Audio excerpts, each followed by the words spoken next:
Welcome, everybody. You are at Jim Live. Today, we are welcoming Professor Katelyn Cooper and Maya Munsterman. And today, they're going to talk about one of their recent research papers in the Journal of Microbiology and Biology Education. Into the chat, I'm putting the link to the paper where, because Jim is an open access journal, you can go and download it and read it yourself if you have not already. A couple of features of today's event. Today, our speakers are going to offer us a short talk, an overview of their research paper. And there will be lots of times for questions after they give their brief overview of their paper. So with that, I will turn it over to our speakers. Take it away, Katelyn and Maya. My name is Katelyn Cooper. I'm an assistant professor in the School of Life Sciences at Arizona State University, and I'm here today with Maya Munsterman, who is a research technician and who did this project when she was getting her master's in the biology department at the University of Hawaii at Hilo. So we are very excited today to share with you about our research, which examined the differences in experiences of students who were in the same course-based undergraduate research experience, but some students analyzed data that they collected themselves, and other students analyzed data that was collected by scientists. So I'd like to begin by further introducing our research team. Dr. Matt Knoop and Maya were both at the University of Hawaii at Hilo, and they developed a course-based undergraduate research experience, or a CURE, in ecology. And they were really interested in assessing this CURE. And so they reached out to Dr. Sarah Brownell and I at Arizona State University. We are both biology education researchers, and the four of us collaborated to explore the interesting aspects of this CURE and assess the impact on students. As many of you know, national recommendations have broadly promoted course-based undergraduate research experiences, or CUREs, as a way to integrate research into their curriculum. In CUREs, students engage in real research in the context of a course. But what makes a CURE a CURE? What makes it different than traditional lab courses or inquiry courses? In a CURE, students produce novel findings that matter to others outside of the course. So this might be in the form of producing data that is potentially publishable, or students may upload data to a database that other scientists could use, or contribute data to a meeting report or community report that could be distributed to folks in their immediate area. What we know about CUREs is that they're quite impactful. It's well established that CUREs lead to many of the benefits that students can achieve when participating in traditional research experiences in faculty member labs. For example, studies have shown that CUREs lead to gains in content knowledge. They can improve students' critical thinking skills. They can enhance students' science identities, bolster their ability to navigate scientific obstacles, and even increase their persistence in undergraduate science. But what we don't know about CUREs is what specific aspects of them, or what components of CUREs, lead to these wonderful outcomes. So you can think of CUREs like a black box. We know that they lead to these positive outcomes, but we don't really know what about what's happening inside of a CURE is responsible for these outcomes. However, Lisa Corwin and colleagues in 2014 outlined some hallmarks of a CURE, including collaboration, which is students working together to solve problems; iteration, which students can iterate by building upon work that's previously published, by continuing work that's maybe already started by a faculty member, by repeating and revising work and replicating experiments, even those done by students in the same course. And finally, discovery, right? So generating results that are not only novel to the student, not only novel to the instructor, but also novel to relevant stakeholders outside of the classroom, such as those in the community and those in the scientific community. So previous research has actually demonstrated that collaboration, iteration, and discovery within a CURE lead to cognitive ownership, which is the degree to which students feel as though they have intellectual responsibility over their work. as well as emotional ownership, or the strength of students' emotions over their work.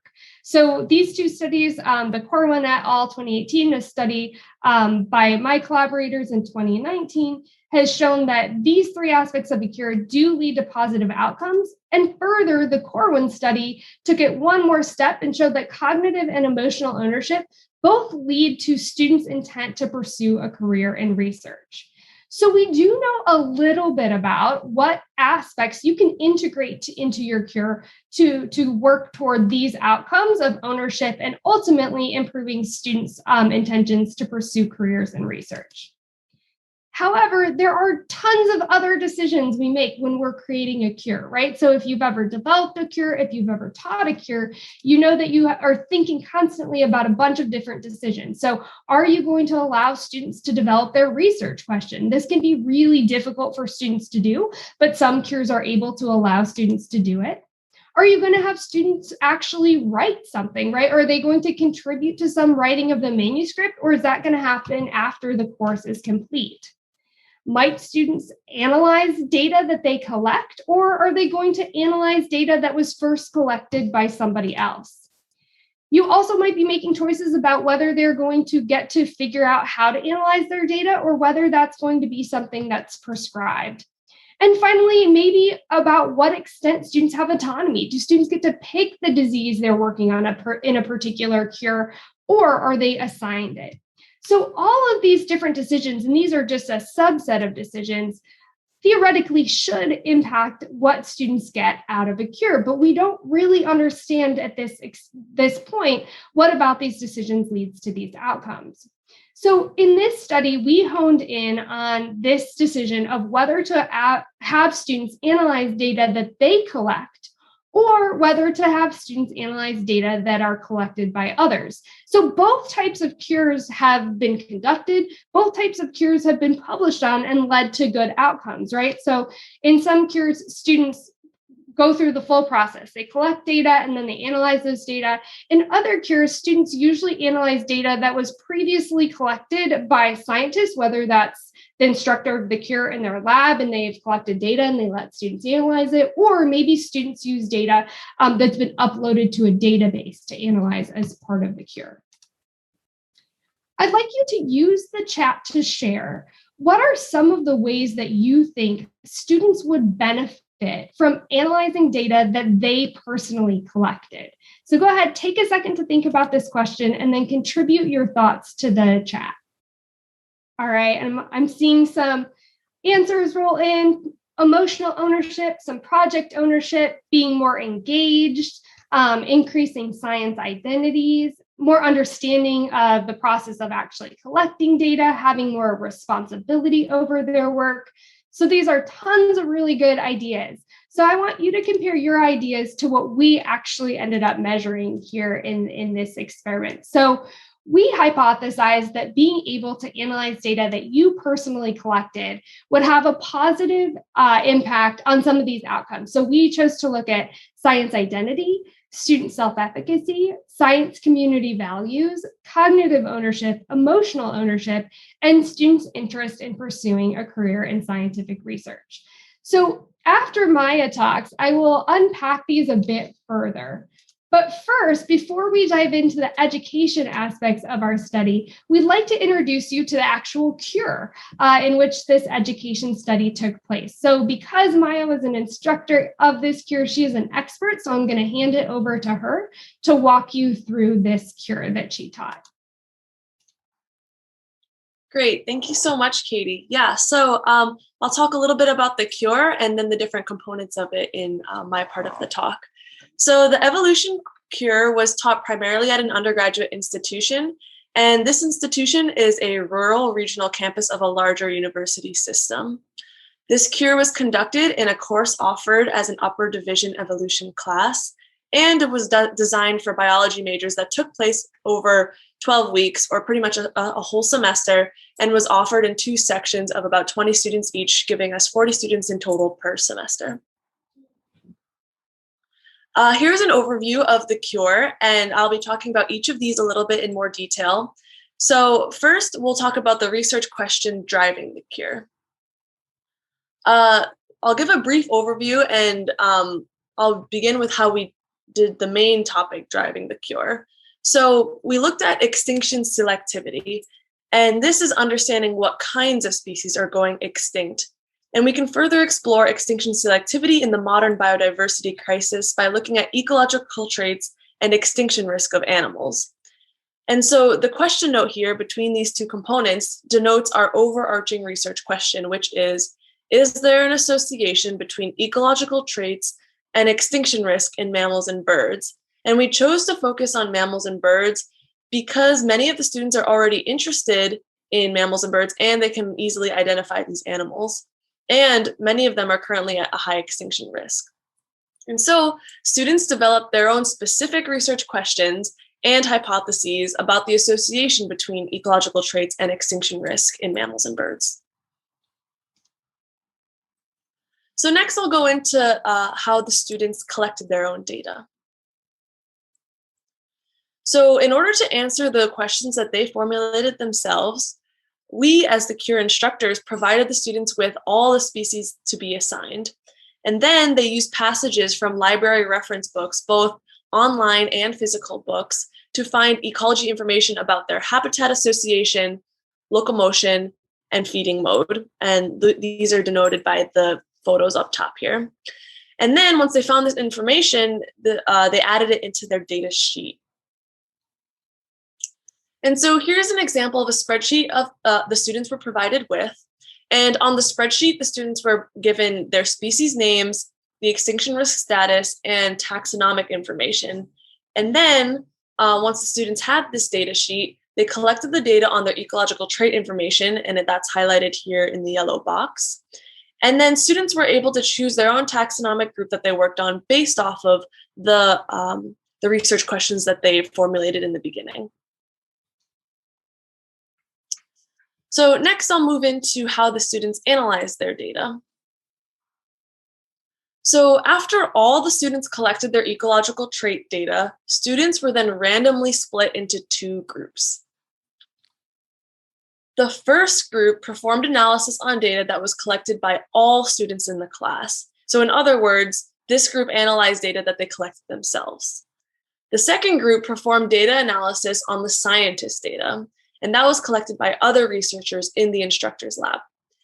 Students were simply told that they would be working on a data set that were collected by other scientists, and all data were formatted in an identical way, and the only difference was who the data was collected by.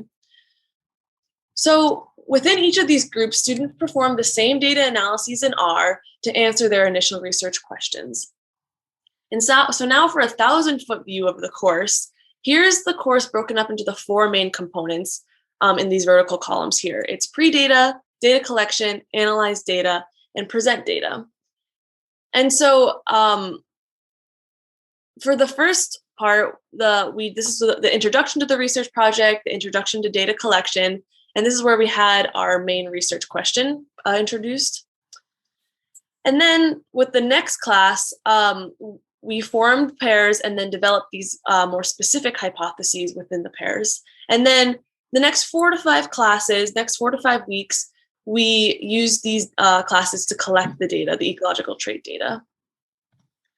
And so here's where that important split happens. Half of the students student pairs were analyzing their own data, and half of the students were analyzing data collected by professional scientists here.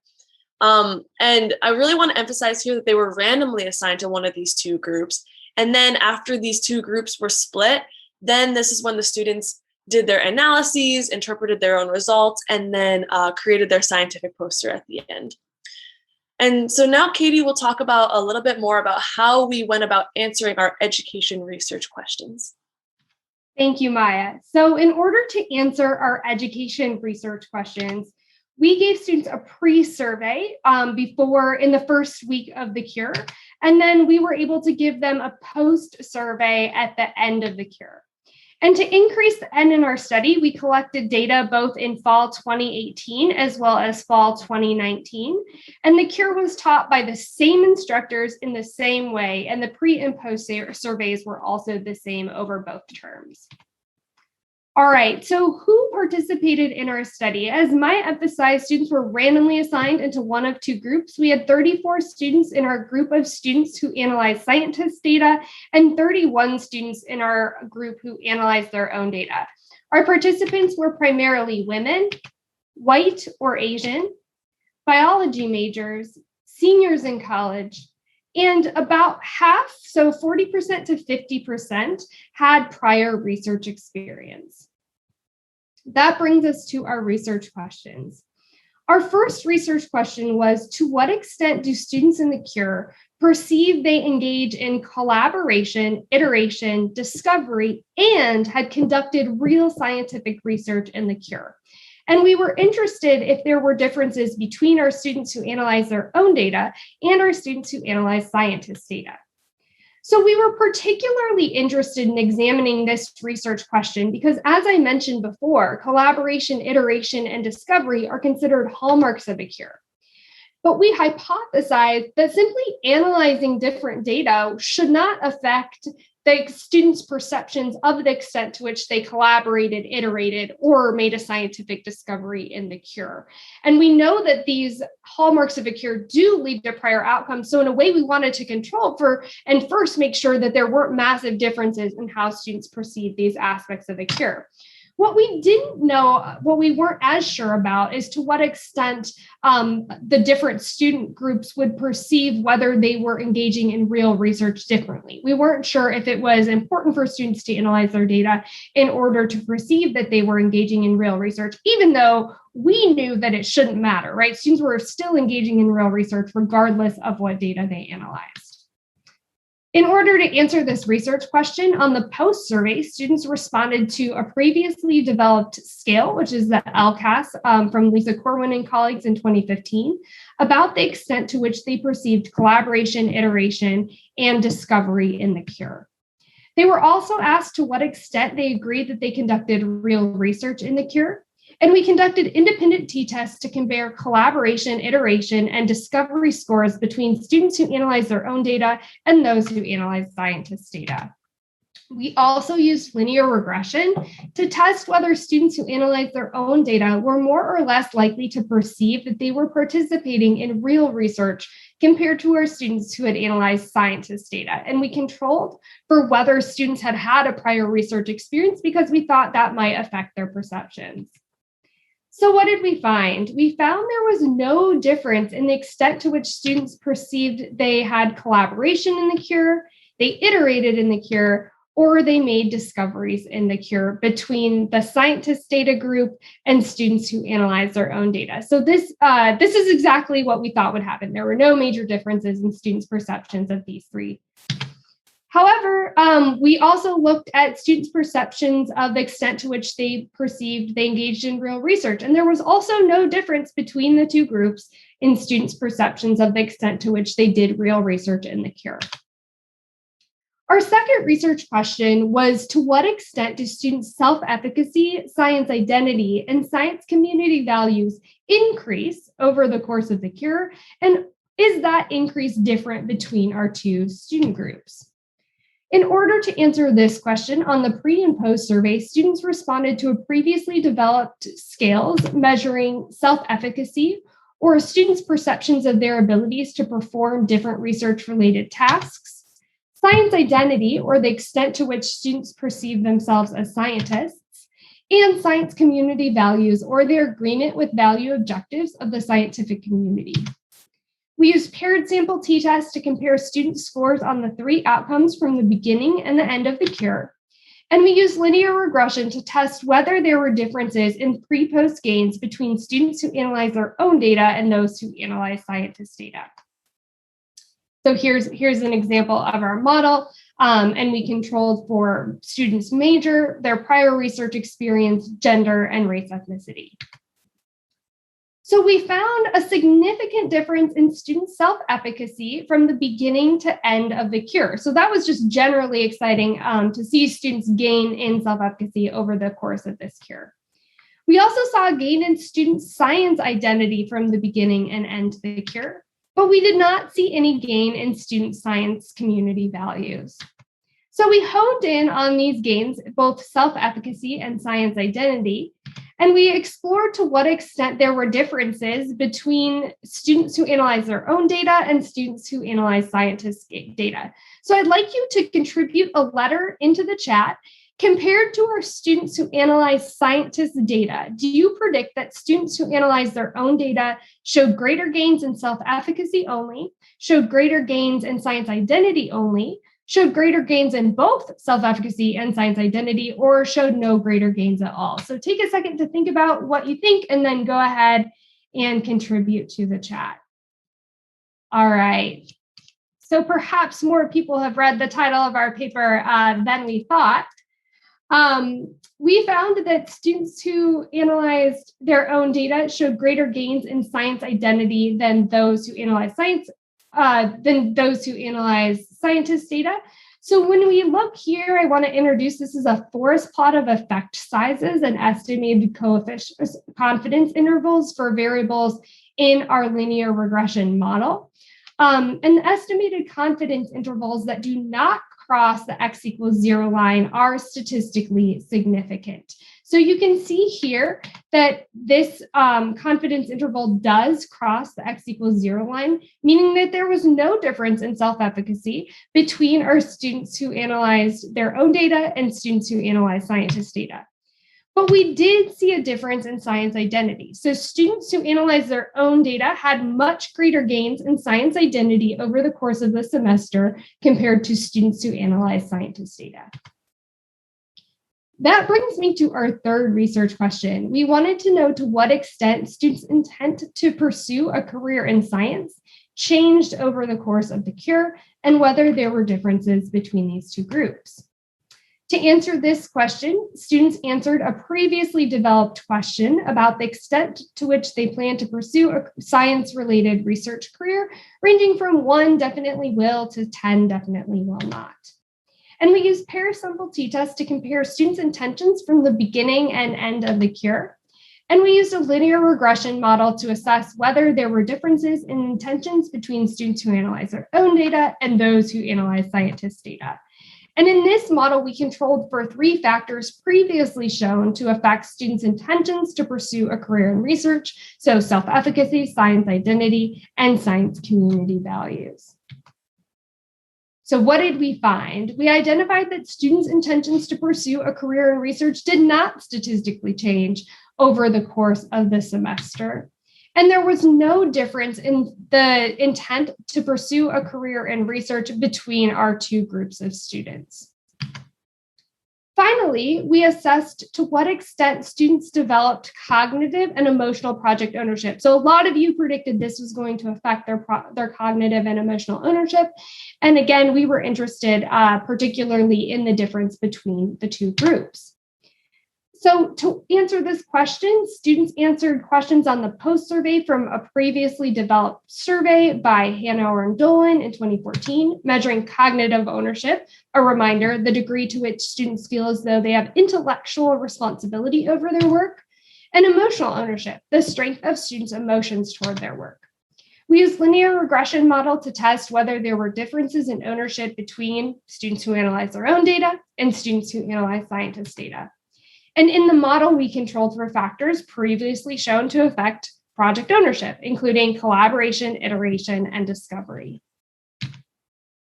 All right, so I'd like you to use the chat to share again. Given these definitions of cognitive ownership and emotional ownership, compared to students who analyze scientists' data, do you predict that students who analyze their own data showed greater gains in cognitive ownership, greater gains in emotional ownership, or showed no greater gains? So I'm seeing a little bit of a split between A and B. It looks like most folks have some confidence that students did see some gains. So let's compare what you thought to what we actually found. So we didn't find any difference with regard to cognitive ownership. So here, students who analyzed their own data did not show any higher levels of cognitive ownership than those who analyzed scientists' data, but we did see gains in students' emotional ownership. So students who analyzed their own data showed greater emotional ownership than our students who analyzed scientists' data. In conclusion, we found that regardless of the type of data students analyzed, they reported similar levels of experiencing collaboration, iteration, and discovery in the cure. All students who showed gains in research self-efficacy and science identity, but our students who analyze their own data showed greater gains in science identity than those who analyze scientists' data. Students' intentions to pursue a career in scientific research didn't change over the course of the semester, and there wasn't any difference between the two groups. But our students who analyzed their own data demonstrated higher emotional ownership for their research projects than students who analyzed scientists' data. In sum, we identified that allowing students to analyze their own data in a cure can lead to specific gains. And in this case, they were gains in science identity as well as emotional ownership. So with that, I would like to acknowledge our colleagues, Dr. Matt Knope and Dr. Sarah Brownell, and of course, our students who participated in the cure and in this study. And with that, we will take any questions. So I have the QR code to the paper, but Rachel has dropped it in the chat. So I will go ahead and stop sharing and hand it over to Rachel to facilitate our Q&A. Great. Thank you so much for showing us your paper. This has been really exciting, and we already have lots of questions. So let's start. And if you're an audience member, the way you contribute your questions is through the Q&A. So pop open that function on your Zoom toolbar, and you can see the questions that have already been contributed. And you feel free to upvote and add your own questions. And you do have the ability to ask it anonymously if you choose. Our first question is, do you think that so you ran this for an upper level course. Do you think that this would, you would see the same results for a freshman level class? And this person says, I think it's very important to invest in the students early, but not quite sure if this kind of project of data analysis would be too difficult for intro students. Maya, I'll let you take that. I completely agree that it's really important to engage students in cures really early, but Maya, would you say that this project could be easily translated to entry-level students? Yeah, so I think the main difference would be how you introduce it. Because this is an upper division evolution course, we spent a little bit of time on what a hypothesis is and more time on actually developing them. So maybe with the freshmen and beginning level biology majors or science majors, it could be more of a in-depth introduction on how one develops a hypothesis and how one collects data and why it's important to collect data. And I think that's where the main difference would be in the beginning, because we didn't spend too much time on the importance of scientific research. Because a lot of the students already had collected or had research experience, it wasn't a huge focus in the beginning. But it definitely could be implemented. I think just the beginning parts would have to shift a little bit in the introduction stages. So you'd have to scaffold it a little bit more and Right. more intro. Mm-hmm. The next question comes, reviewing the study structure, is it correct that all students collected some data and all students contributed to the data set? Correct. So all students collected data throughout the course, and then all the data that all students collected was given to just the one group who analyzed their own data. And building on that, did any of the students in the group that analyzed not their own data, did any of them question why they couldn't do it and why they were assigned to the scientist's data? So I will say that we were really thoughtful about not making this a super obvious difference, right? We didn't want the students to feel like one group was getting special treatment and another group wasn't. We just thought about it in terms of, we have lots of data to analyze. This group is going to analyze the data you collected. This group is going to analyze scientists' data. But Maya, I'll leave it to you. Did you have a lot of questions in terms of why students ended up in particular groups? It didn't really come up. I mean, there was this one class where we said, okay, this group will be analyzing this data and this group will be analyzing these data. And it wasn't, like you said, this long drawn out explanation. It was just, we'll break up into groups and we'll analyze these data now. And there wasn't any questions in either of the semesters that we did this that really came up. And building again, someone asked, did you, could it be an ethical concern when denying some students the opportunity to analyze their own data? Yeah, that's a great question. So before this study started, we had zero prior data looking into this question. All we had is prior studies of students who had collected their own data and students who had not collected their own data, and both led to student learning gains. So we weren't positive that we were going to see any gains from our students at the beginning of this study. So we didn't see any ethical concerns in randomizing students into these two groups. However, now we're at an interesting point, right? Because now we have some evidence that it can bolster students' science identities and it can lead to emotional ownership. So now I think that ethical question comes into play. But that's in this unique context. I would still encourage people to repeat this study in different contexts at different institutions with different types of cures to see if this finding holds, right? Because what we're seeing is as we're exploring this black box in cures, it really depends. It's really context dependent, right? So we might see that collaboration is really important for emotional ownership in a particular type of cure, but we might not see that connection in another type of cure. So the long story short is I think at the beginning, there was no ethical concern. I think that moving forward, the decision at the University of Hawaii at Hilo will likely be informed by these findings. But we hope other people continue to repeat this study so that we can see just how generalizable these findings are. Very good. Yeah, just like in all science, repetition. Right. Yeah. And can you talk a little bit about what prompted you and your research team to do this study? Was there any was there any prior studies that were particularly persuasive for you to pursue this research question? Yeah, that's a great question. So I think we've been really inspired by the work of Erin Dolan and Lisa Corwin, really pushing the second generation cure research. So we know cures are good. We know they lead to these outcomes, but really what about cures lead to these outcomes? So I would say that their work has been really inspirational in pushing the bioed community to really dive into cures and explore what specific components lead to these outcomes.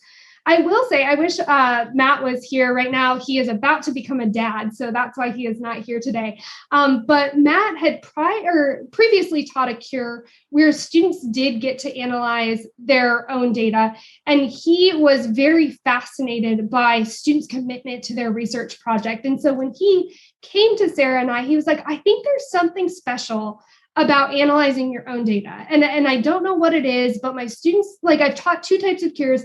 I've taught a cure where students get to analyze their own data, and I've taught a cure where students just analyze other people's data from my lab. And they are just so different in terms of their connection to the project, their excitement about the project. So I'd really love to study this. And he had this beautiful cure design, which is so unique, where students were able to collect all of their own data, right? And they did everything just literally from these research books and from the internet, and they were able to collect their own data. So it really set us up nicely for this experimental design where everyone still got to collect data, which is really unique, right? We changed a really tiny thing about whether then you worked with the data you collected for the remainder of the semester or not. So I would say, yes, in some, we're really building off of Erin Dolan and Lisa Corwin's call to explore what specific aspects of cures lead to gains, and then Matt's initial intuition that something was different between his students who got to analyze their own data and those who did not. Excellent. Next question. Did you see any differences in learning and understanding of the biological concepts or techniques in data analysis between the two groups? That's a great and interesting question. We didn't hypothesize that we would see a difference just because all of the analyses students ran were the same. So we did not actually measure that. Maybe the next iteration of the study. Exactly. How do you think the student response might change if your cure was extended over 2 or 3 semesters? I think that's a tough question. I could see it going both ways. I could see that opportunity to have that emotional ownership of your data extending out over 3 semesters, right? So emotional ownership is, I like my data, I like my research project, and I'm excited about it. And if that could extend, then we may see those gains be even greater, right? And we also may see outcomes that are down the line from emotional ownership, like students' intent to pursue a research career. We may see differences in that. On the flip side, you could imagine that more time with students' data that they're analyzing gives them more ownership over that data. So maybe we see the gap close if students who are analyzing scientist data start to see that data as their own, as they just engage with it more in terms of the analyses they're doing. So I would probably predict that we would see the gaps be greater, just because students would become more and more vested into that data they collected themselves. But I think that that's a really interesting question. And yeah, we can add it to our list of kind of next steps in this project. Okay. Were you surprised that the students' intention to pursue STEM careers did not change during the semester you conducted this research? And could it be that students were already very much engaged with research because it was an upper level course and they already expected this? Yeah, I think that's one of the reasons. So we did control for prior research in one of our models, and we didn't see any difference. But these were upper level students, so their career trajectory decisions are probably pretty set at this point in their career. So I would guess that that's one reason. And also, this was one really tiny change, so we didn't necessarily expect to see a change as big as, is their intent to pursue a career in science going to change significantly over the course of the semester?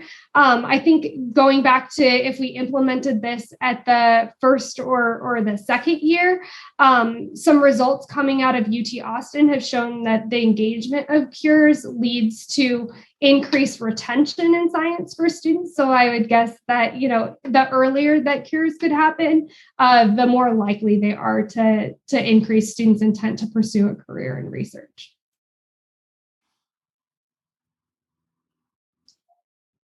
I got to unmute myself. Did you notice a difference between students who had done independent research in the apprentice model, say in a faculty lab, with regard to emotional ownership? Was it greater for students who have never done research before or not? I don't believe so. I would have to go back and look at the regression results, but I don't think that turned out to be significant. But we did control for that in our model. I don't think so, but I can double check the table for you and get back to you.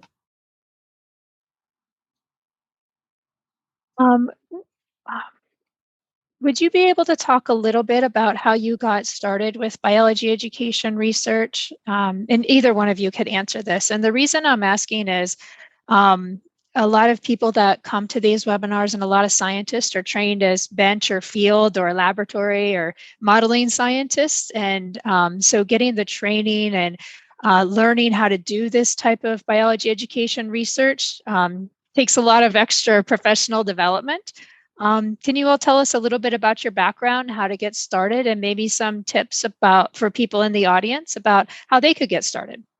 Sure. So I came up as a bioed researcher, so I'm going to let Maya go first because I think your experience is going to be the most relevant one, Maya. Yeah, so I'm pretty new to this field right now, but I really liked having this as the first cure that I was a part of because it was pretty much stemming off of what I did for my master's thesis. And it was very similar in a lot of ways. So I felt really equipped to explain this topic because I was so, deeply connected to it already.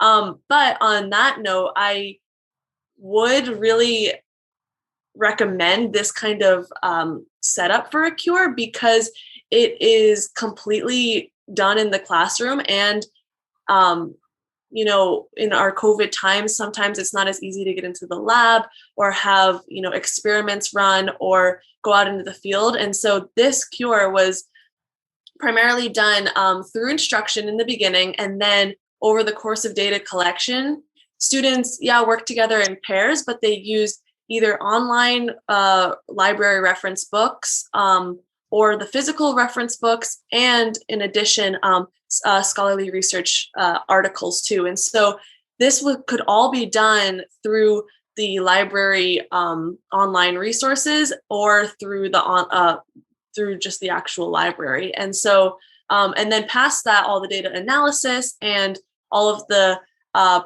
poster creation, it was also all done in pairs, but can also be done online. And I think this is a really great way to introduce a cure to students that have never done it before, and someone on the opposite side of an instructor who has never taught a cure before, that it was really great to have this as my introduction.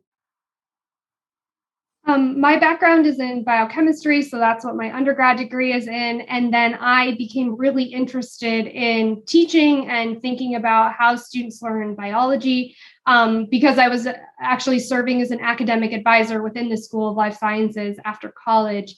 And there I was, kind of at the right place at the right time where PhD programs were being developed, where you get your PhD in biology, you take classes in biology, you teach biology, but you do exclusively undergraduate biology education research as part of that PhD. So my PhD program was pretty unique at the time. These are more common now. So I have come up essentially as a bioed researcher. But I think what's so cool about this project is that it was a collaboration. So I would say if you have a cure or you have a class that you think is really unique and interesting, there are bioed researchers out there who would love to collaborate with you to assess what is interesting. And I would say the thing to kind of think about before you reach out to someone is, for the most part, our field is moving past, like I said, that first generation. Does this lead to a learning gain? And we're really interested in identifying what is cool or what is interesting about what you're doing that might lead explicitly to a particular outcome. And if you start to think about that, like I said, Matt had, and then he came to Sarah and I, we were really excited to jump on board. And then I've been able to kind of mentor Maya as she is, dipping her toes in this education research side of things while she continues to pursue her PhD starting next year in basic science. So that's one of my suggestions, is reach out to biology education researchers. So the Society for the Advancement of Biology Education Research, or SABR, is our national community. And you can find all sorts of folks through that community at different institutions in your area who I'm sure would be interested in collaborating. Or you're also just welcome to email me and I can connect you with someone I know who's interested in what you're interested in. Thanks for sharing your story. I'll also add two more other places, sponsored by ASM, where you can learn more about biology education research. The first is the American Society for Microbiology Conference for Undergraduate Educators, asmq.org. And here we expect over 1,000 attendees and upwards of 100 or more talks on topics such as this. Right, so you can meet other researchers and also learn how to improve your own teaching. And we also intend to offer an introductory course on how to get started in biology education research, and that'll be offered in the winter of 2022. So stay tuned. Make sure you're on the ASM mailing list for classes involved with teaching. So at this time, we're going to take a short break and ask for feedback from our audience, and we have lots more questions to get to. So if you would be so kind as to take the very quick poll that's just launched on your screen. Just give us a couple of feedback. Let us know how we're doing and if you enjoyed this event.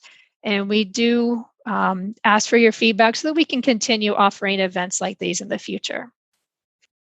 Ready? Let's go to some more questions. Did you continue doing this course during COVID? And this person also makes sure that she wants you to have some kudos for designing a literature-based cure. Thanks, Maya. I'll hand that to you. So this was conducted in the fall of 2018 and 2019. So no, it was not done during COVID times, right before COVID, but I think that this kind of course can be adapted for online learning. Of course, as many classes are, they're better in person because you can, sit with one student at a time, if it's possible in a small course, and say someone has a question with R. These questions in R are always different depending on the problem. So those kind of things are better in person. But as a whole, I think this course can be taught in an online classroom setting, and I think it would be really great. Now, you mentioned that there was no development in cognitive ownership, which I thought was a little curious, but should that be naturally owned by the students who did the research by themselves? So why was there none? Yeah, I want to make one clarification is that because you obviously have to be exposed to your research project to develop cognitive ownership, this is not something we did a pre-post on, we just did a post. So students actually demonstrated really high levels of cognitive ownership. So they all had a lot of cognitive ownership over their project. We just didn't see any difference in ownership between our two student groups. So it seems like both groups intellectually owned their research, the research project that they did, and there just wasn't any difference. So that difference is a little surprising. I would have hypothesized that we would have seen a difference because students had more maybe intellectual engagement in something they collected themselves. So that was a little bit surprising, but I do want to make it clear that both groups demonstrated very high levels of cognitive ownership compared to the other levels of cognitive ownership that have been published in cures in the past. So you did this study at a single institution with demographics, socioeconomic demographics that you identified. Have you considered doing this at other institutions where the socioeconomics and the demographics may be different? And if so, would you be able to form a hypothesis about how those differences may affect the results? That's a really good question. So for the most part, we really haven't seen demographics play a big role in some of the outcomes that we measure. So that's something relatively unique. Usually we see students' demographics play a great role in some of these outcomes. But particularly with emotional and cognitive ownership, with all the studies I've done, I've rarely seen any demographic differences. That being said, I agree, it's really important to repeat this study, ideally at other institutions. It's just tough because someone would have to adapt this exact course.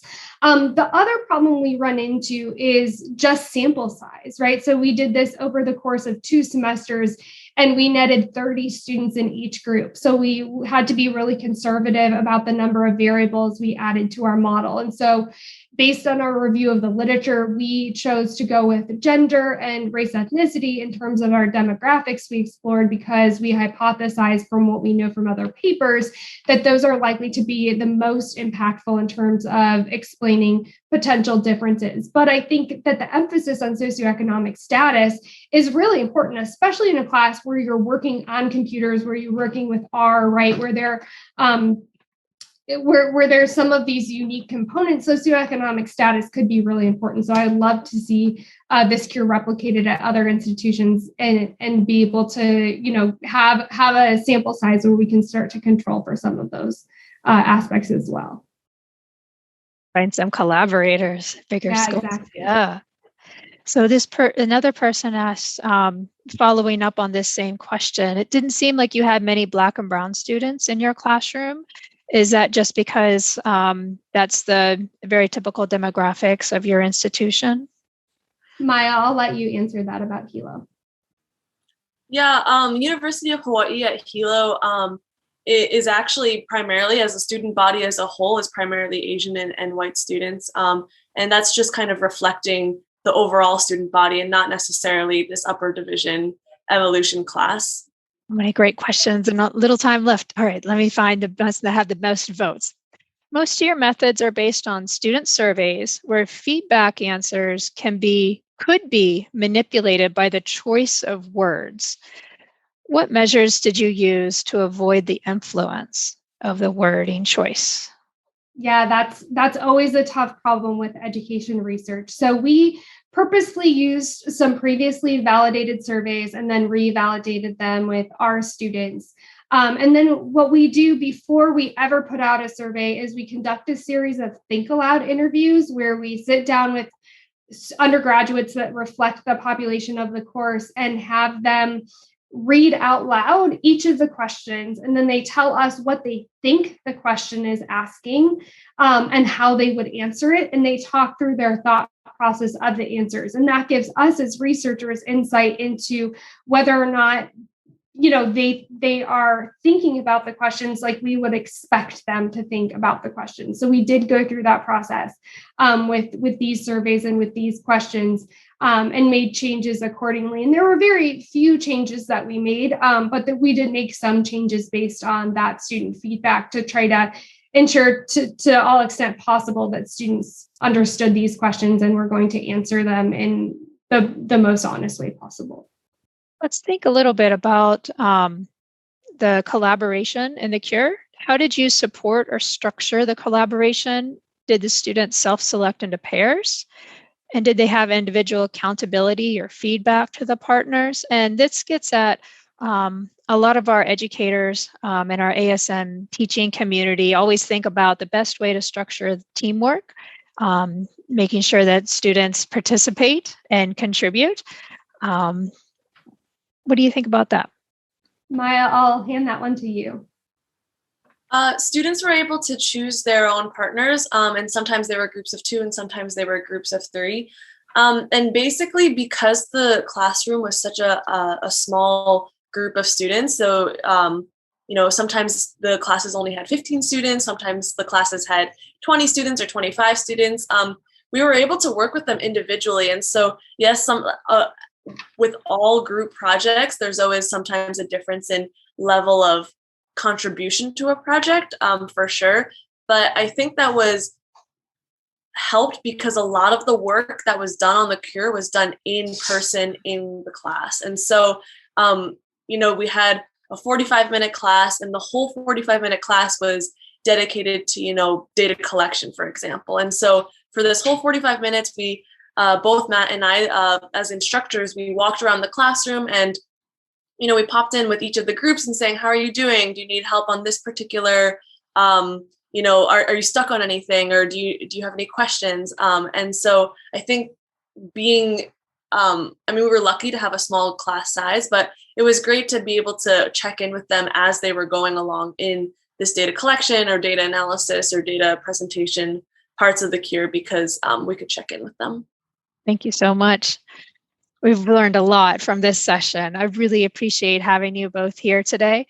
And this concludes today's section of GymB Live. We will have one more GymB Live for this session.